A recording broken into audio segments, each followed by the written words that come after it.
Hello, we're back. Today we're gonna do a mojito because that was a highly suggested drink to make. I'm trying out a new setup here, so we're hanging out in the dining room. So yeah, nobody has to see my two refrigerators. The mojito has been around for a long time, but really gaining traction when Ernest Hemingway spent time in Cuba. He fell in love with the mojito and got everybody really excited about this drink. And from there, it kind of spread all over the world. And in 2013 was actually voted the #1 cocktail in the world. So that's pretty cool. Prior to Ernest Hemingway finding out about the mojito, it had been born in Havana, Cuba a long time before that. And there was actually a pirate named Sir Francis Drake who, him and his crew, had gone to Cuba with the intention of pirating things from them, but didn't find much there. Sounds like the crew was pretty sick, and so the South American Indians there made them this drink with their moonshine, mint, lime, and sugar. And that was meant to cure their ailments. So much like we talked about before with the citrus, the sugar, and the spirit, it was meant to get rid of scurvy and other ailments. Sir Francis Drake loved this drink, and they had actually named it El Drake for a long time until it became Mojito. So our mojito today is rum, mint, sugar, lime, and soda water. So when you go to a bar, oftentimes you're going to see them take the mint, take the lime, and just muddle, and they're just pulverizing your mint. Don't do that. Really, you don't want to shred your mint because there's chlorophyll in the little leaves, and that actually does not taste good. So all you want to do is essentially bruise it to get the oils coming out of the leaves. So you can look me up. You can look this up if you're not going to believe me.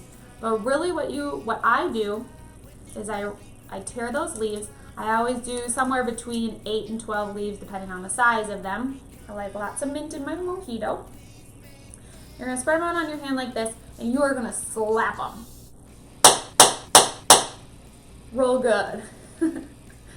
Then you're going to put them in there, and as soon as I slap them, I can smell that mint like crazy. So you're just releasing those oils.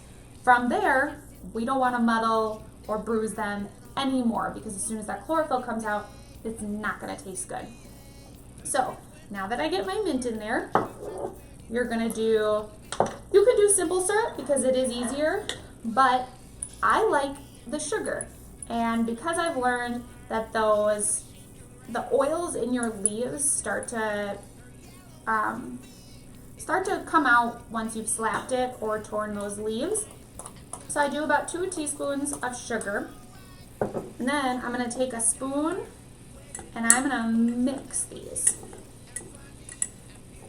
Just the mint leaves and the sugar.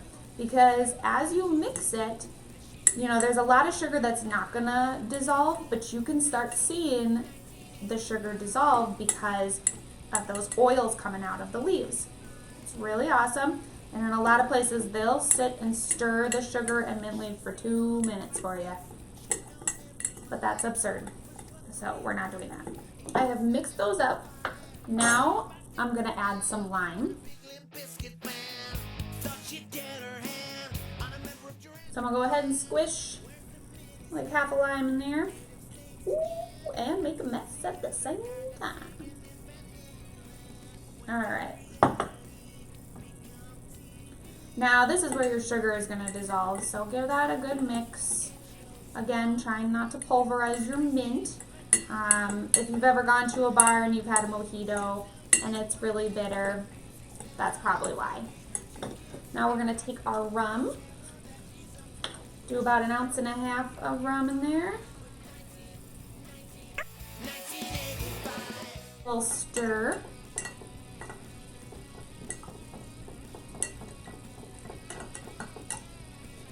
Alright. Now I'm going to add my ice. And my soda water.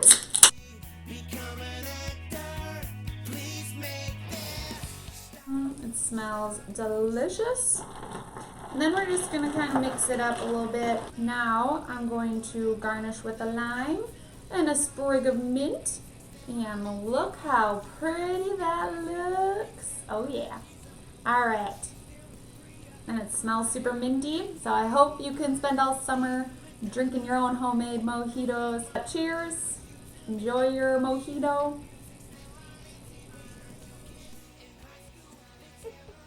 Yes.